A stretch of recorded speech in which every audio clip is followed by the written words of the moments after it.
Bonjour à toutes et à tous, vous écoutez Cinécast, le podcast qui chaque semaine vous recommande des films à voir au cinéma en streaming ou en VOD. Ici Thibaut en direct du Festival de Cannes. Et aujourd'hui, je vais vous parler de Sirat, un film espagnol réalisé par Oliver Lax qui sort le 3 septembre prochain dans les salles.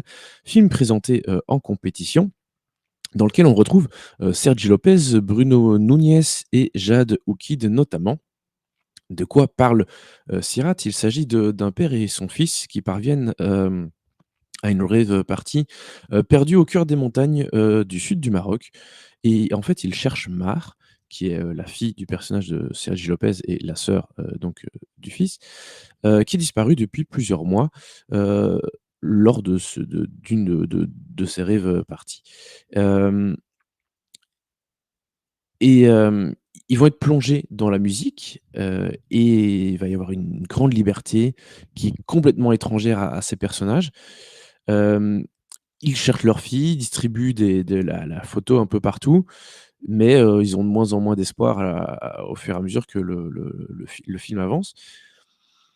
Et finalement, ils vont rejoindre un groupe de fêtards qui vont à une autre rave après, dans l'espoir de peut-être la retrouver à cet endroit-là.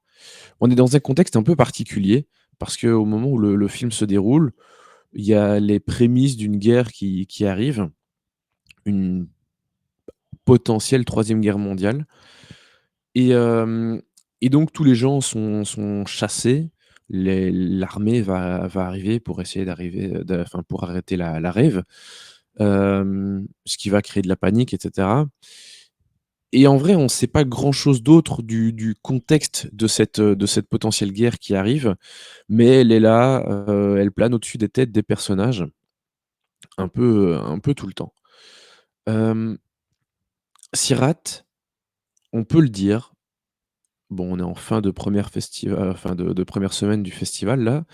Je pense qu'on peut parler vraiment de premier vrai choc, heu, en compétition et même de premier vrai choc, tout simplement. Parce que oui, c'est vraiment un film qui a surpris tout le monde lors de la Projo Press. Vraiment, je pense pas que les gens savaient exactement à quoi s'attendre. Enfin, personne ne savait. Parce que le film nous emmène dans des endroits d'une extrême rudesse.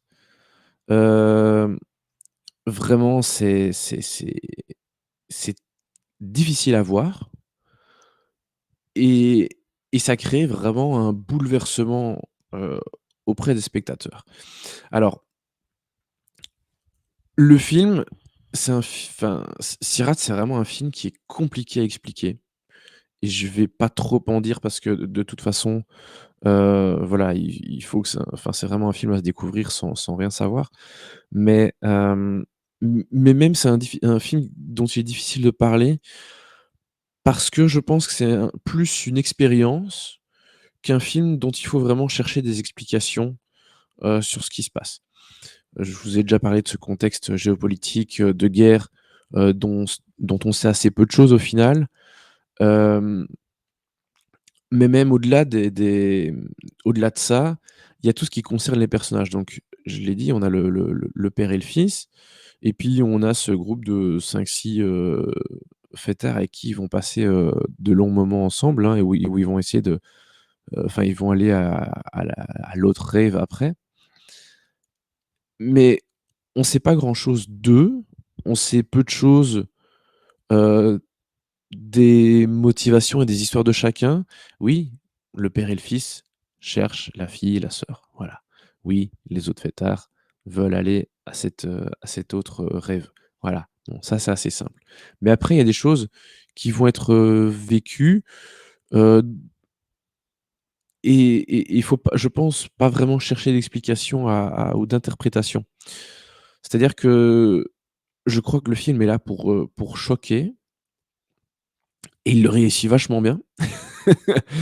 Mais c'est un film vraiment qu'il faut, il faut digérer et là, je l'ai vu hier soir donc j'enregistre, une douzaine d'heures, enfin un peu moins après l'avoir vu. Ouais, beaucoup moins que ça même. Mais mais je pense que c'est un film qui mériterait peut-être d'être revu, peut-être. c'est un film qui est difficile de conseiller. Enfin, j'ai très envie de vous le conseiller parce que oui, c'est vraiment un choc. Il y a vraiment des choses, extrêmement intéressantes à voir, heu, parce que c'est difficile à vivre et c'est bien d'être, j'ai pas envie de me sentir tout le temps de la même façon quand je regarde un film et je pense que c'est bien d'être bousculé, quitte à ne pas savoir exactement ce que le réalisateur veut nous dire. Donc j'ai envie de vous le conseiller parce que oui, c'est une œuvre à voir et en même temps, qui va aller voir ça au cinéma? Et ça, vraiment, je me pose sincèrement la question. Ça va pas être un énorme carton, mais vraiment c'est j'allais dire une curiosité, mais c'est plus qu'une curiosité, c'est vraiment une proposition forte de cinéma qui va pas laisser les gens indifférents. Et pour vous donner des pistes, parce que je suis volontairement très flou parce qu'en fait, il se passe pas énormément de choses dans le film, mais pour vous donner un une vague idée, vraiment vague, imaginez une espèce de mix entre, Mad Max Fury Road et j'aurais peut-être pas dû commencer par celui-là, Sorcerer, enfin ou le Salaire de la peur, de Friedkin et Clouseau, et avec une dose de Gaspard Noé, heu, voilà. C'est un cocktail assez particulier, et vraiment je pense que personne n'est prêt pour voir ce film.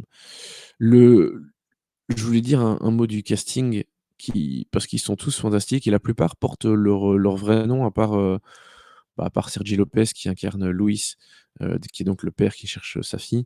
Il y a Bruno Nunez qui incarne son fils Esteban et puis après le reste, les fêtards, bah, il y a Jade Houkhid, son personnage s'appelle Jade, il y a Tonin Ranvier, ou Thomas Janvier, Tonin Janvier à mon avis, et bah, voilà, c'est Tonin.